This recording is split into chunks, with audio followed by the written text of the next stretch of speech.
Bismillahirrahmanirrahim. Assalamualaikum warahmatullahi wabarakatuh.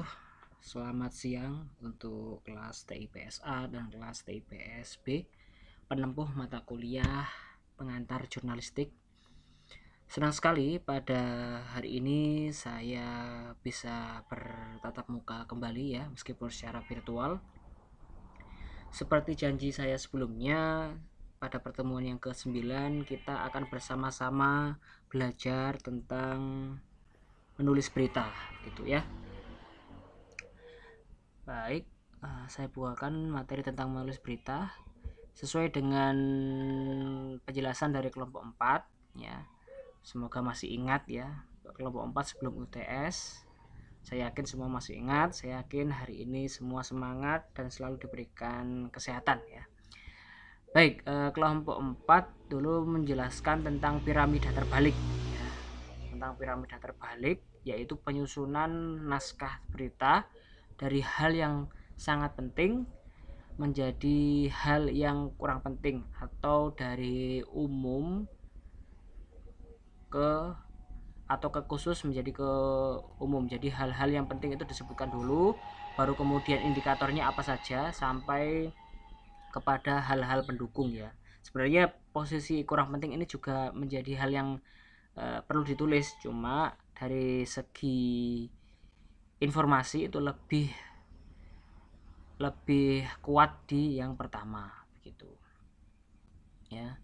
Susunannya seperti itu. Ada yang namanya istilah teras berita atau lead, kemudian bridge perangkai, ada tubuh berita yang dinamakan dengan body, ada kaki berita. Keseluruhan ini dirangkum atau diawali dengan headline atau judul berita ya.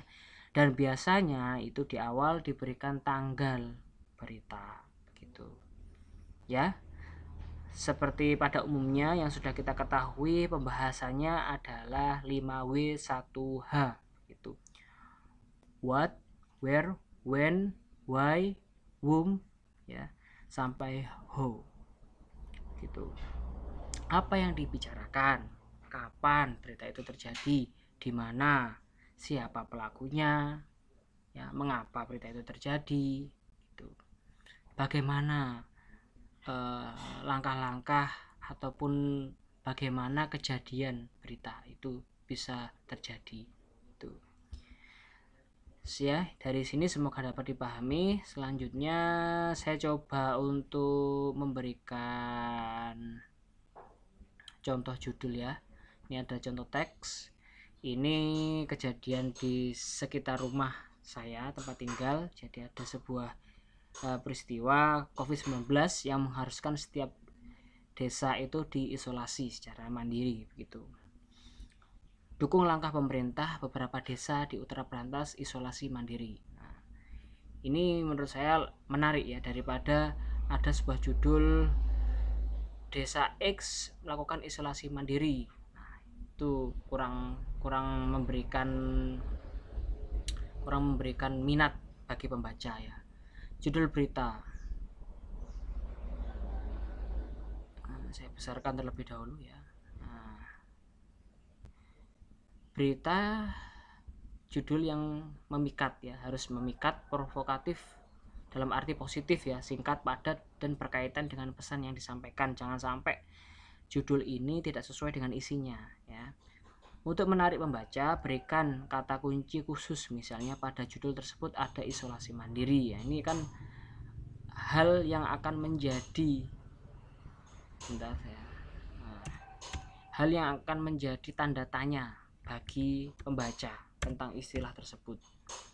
Bisa dibuka persyaratan judul berita halaman 121. Nah, ini bisa dibuka di buku yang sudah saya sampaikan minggu sebelumnya, halaman 121 ya.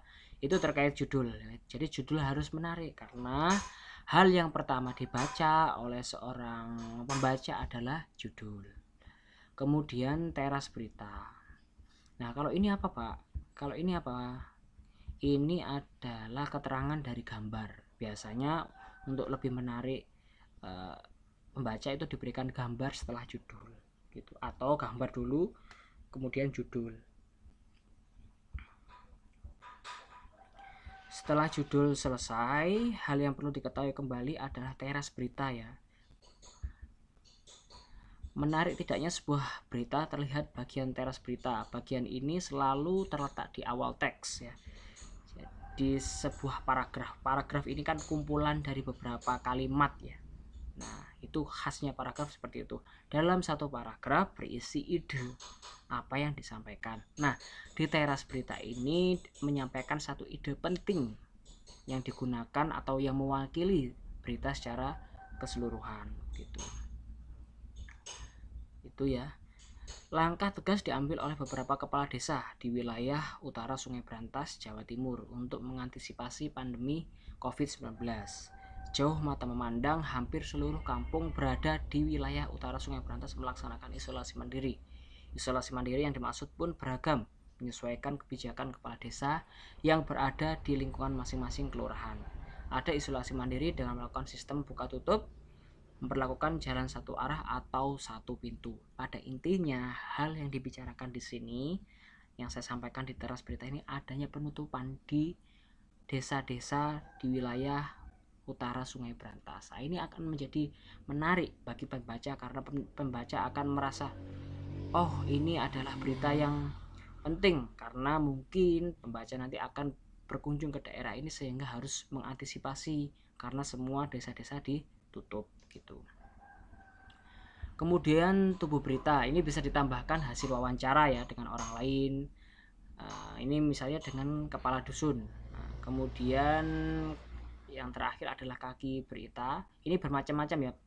Yang penting adalah poin-poin penting atau hal-hal yang mendukung dari teras berita. Yang terakhir berupa informasi tambahan. Ini bisa diletakkan di bagian akhir. Apa informasi tambahannya? Sementara itu, pemberlakuan aturan penutupan gang-gang perkampungan tidak langsung diterima oleh masyarakat. Oh, ternyata informasi ini tidak, atau penutupan ini atau peristiwa ini tidak semua masyarakat menerima. Ada beberapa yang pro dan ada beberapa yang kontra. Nah, ini adalah informasi tambahan yang bisa disisipkan di bagian kaki berita atau istilah bahasa Inggrisnya itu link. Itu ya. Baik, itu yang dapat saya sampaikan. Nanti diskusi lebih lanjut bisa kita lakukan di grup kelas. Itu. Terima kasih atas perhatiannya. Ingat 5W1H. Kemudian ingat piramida terbalik sebagai cara menulis berita yang baik dan benar. Assalamualaikum warahmatullahi wabarakatuh.